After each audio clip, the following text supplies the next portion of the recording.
जय माता दी, राधे राधे। आइए सुनते हैं राधा अष्टमी की कथा एवं पूजन विधि। भाद्रपद मास के कृष्ण पक्ष की अष्टमी तिथि को भगवान कृष्ण का जन्म हुआ था और इसी तिथि की शुक्ल पक्ष में राधा रानी का जन्म हुआ था। राधा रानी का पर्व कृष्ण जन्माष्टमी के ठीक 15 दिन बाद मनाया जाता है।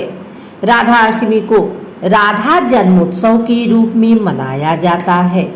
हर वर्ष राधा अष्टमी का पर्व भाद्रपद मास के शुक्ल पक्ष की अष्टमी तिथि को राधा अष्टमी का पर्व मनाया जाता है।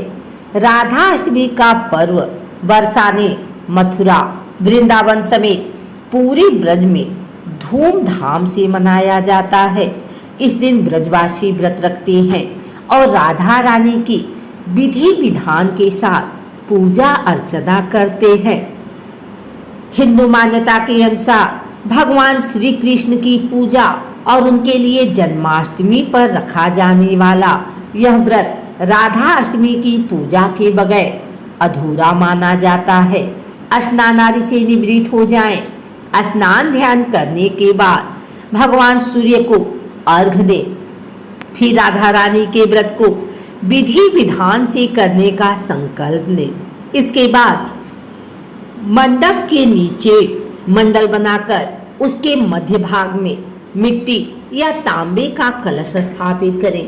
राधा जी की फोटो या प्रतिमा को पीले कपड़े से बने आसन पर रखें।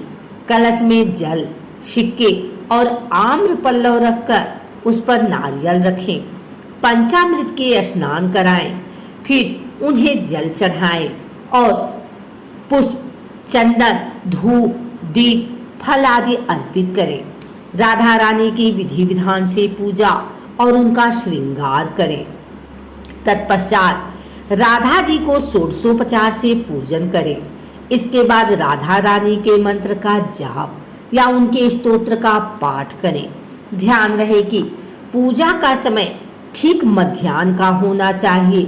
भोग में फल और मिठाई के साथ तुलसी दल जरूर चढ़ाएं। राधा जी को भोग लगाने के बाद भगवान श्री कृष्ण की भी विधि विधान से पूजा करें।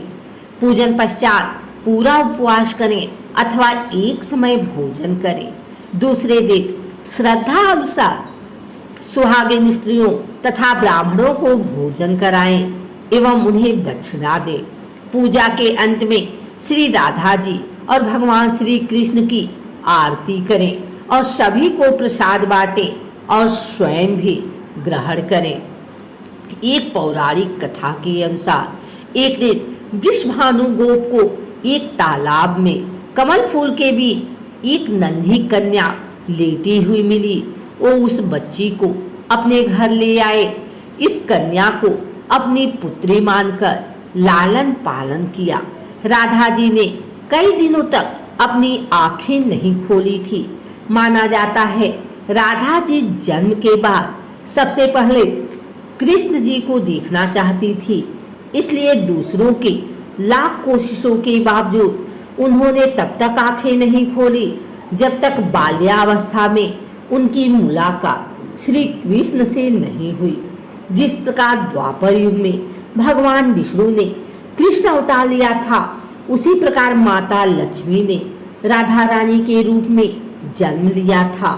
वही जिस दिन राधा जी वृषभानु जी को मिली थी, उस दिन अष्टमी तिथि थी, इसलिए यह दिन राधा अष्टमी के रूप में मनाया जाने लगा। जब भी भगवान कृष्ण की बात होती है तो राधा का जरूर नाम लिया जाता है।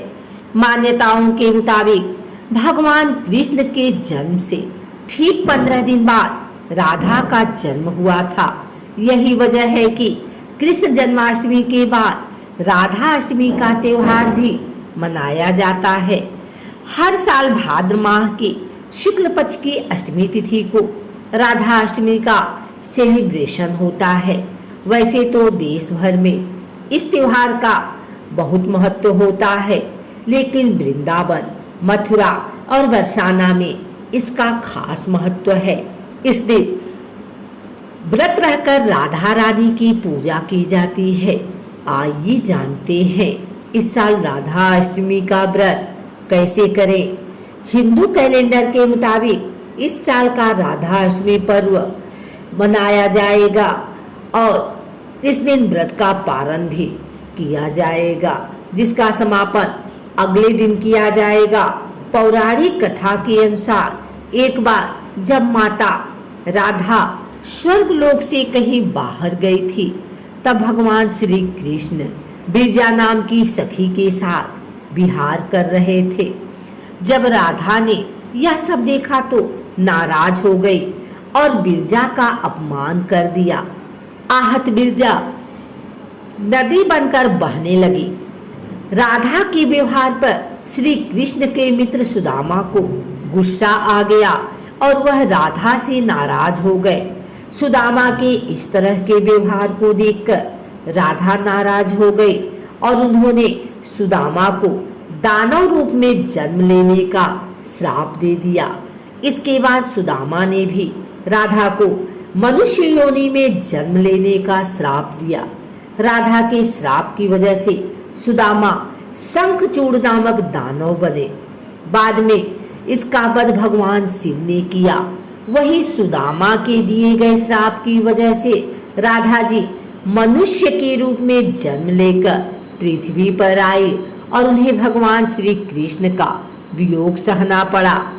कुछ पौराणिक कथाओं में कहा जाता है कि भगवान विष्णु ने कृष्ण अवतार में जन्म लिया।